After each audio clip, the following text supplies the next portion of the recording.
Que levanten la mano todas las personas.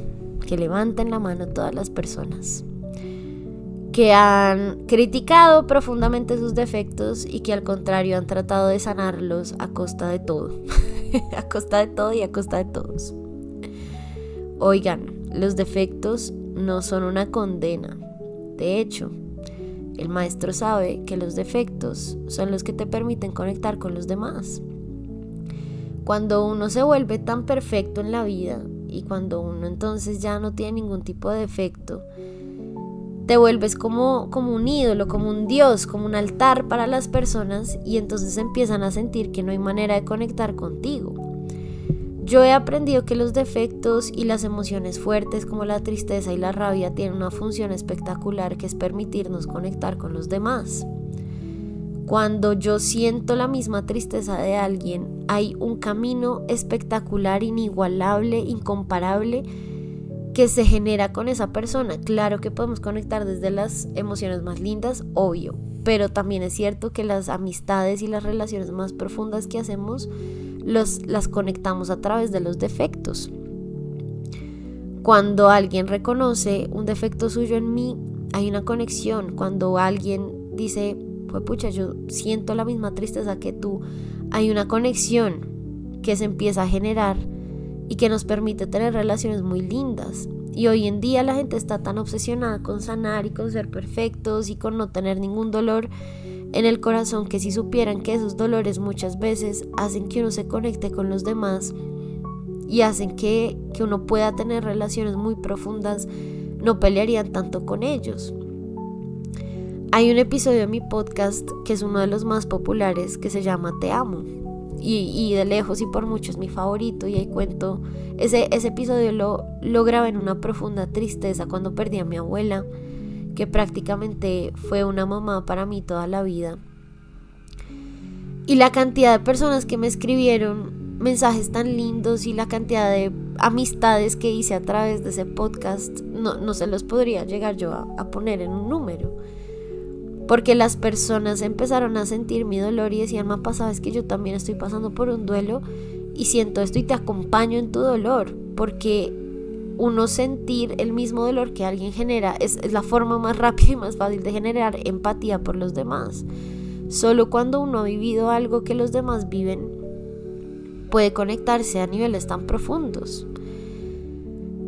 Y yo quiero que ustedes entiendan que sus dolores no son cosas que ustedes tengan que erradicar, sino son el milagro y la oportunidad que les da la vida de conectar con los demás, de generar profundidad, de tener relaciones donde uno pueda decir, juepucha, esta persona me entiende y me entiende al 100% y es una persona con la que puedo compartir algo que es muy vulnerable de mi corazón. La alegría, la sorpresa, el disfrute son emociones que son muy lindas cuando ya hay profundidad, pero no son emociones que generan profundidad. Las emociones que realmente generan profundidad son esas que duelen en el alma, en las que uno se siente solo y que cuando uno encuentra a una persona que lo entiende a uno, que ha sentido el mismo dolor, se abre un panorama de amor tan profundo. Del dolor nace el amor. Del dolor de esta persona que me dice, sabes que te acompaño en tu dolor y también estoy sufriendo, crece el amor más puro y más genuino. Ojalá entiendan que sus defectos no son condenas, sino son milagros. Pero además ojalá entiendan que todos sus defectos también son útiles y están ahí por alguna razón. Y de nuevo me voy a poner en una situación súper vulnerable y les voy a decir algo sobre mí. Yo, y creo que ya se los he dicho antes, pero yo tiendo a ser una persona que me impongo poder en algunos contextos, sobre todo en contextos empresariales, y para imponer poder muchas veces caigo en la soberbia y durante mucho tiempo luché contra ella y traté de erradicarla 100% de mi vida hasta que entendí que la soberbia tiene una función en mi vida, solamente que tengo que entender en qué contextos me sirve o no. Ser soberbia, imponer poder, me ha servido mucho en el mundo de los negocios. O sea, de hecho creo que es una de las ventajas más grandes que he tenido en el mundo de los negocios. Pero no me estaba sirviendo, era en mi contexto de relaciones personales. Y por mucho tiempo traté de erradicarlo completamente, y cuando lo erradiqué completamente se me cayeron muchos negocios, para que vean. Se me cayeron muchos negocios. Pero cuando hice las paces y dije, ya está, ese defecto, que para muchos es un defecto, para mí es un milagro en un área de mi vida que me sirve mucho. Y empecé a ser soberbia, pero a ser soberbia donde me servía. En el mundo de los negocios, no en los hilos de Cloto, sino en otros negocios. En donde tenía que imponerme un poco, porque era un mundo muy de hombres. Y entonces empecé a erradicarlo completamente en mi vida personal, con mis amigos, con mis relaciones más íntimas. Y de repente encontré un equilibrio, porque dejé de luchar contra algo que soy y simplemente lo empecé a utilizar a mi favor en contextos donde no le hiciera daño a la gente y donde me beneficiara a mí y a todas las personas con las que trabajaba.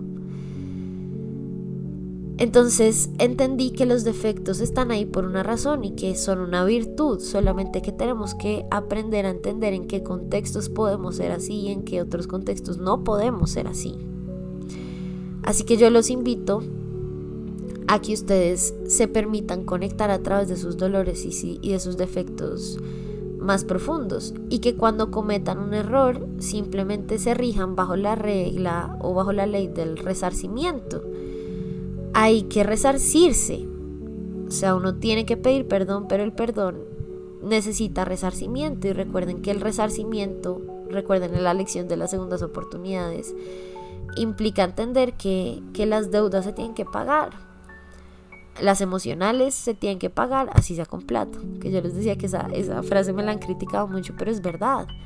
Uno tiene que aprender a resarcirse, a pedir perdón de verdad, no con palabras, sino con actos, con ganarse una segunda oportunidad. Entonces, si sus defectos los han llevado a cometer errores con los demás, dejen de darse mala vida y más bien entiendan que lo único que necesitan hacer es resarcirse y redireccionar esa energía hacia el lugar donde les convenga, no utilizar esa energía donde no les conviene, sino donde sí les conviene al 100%.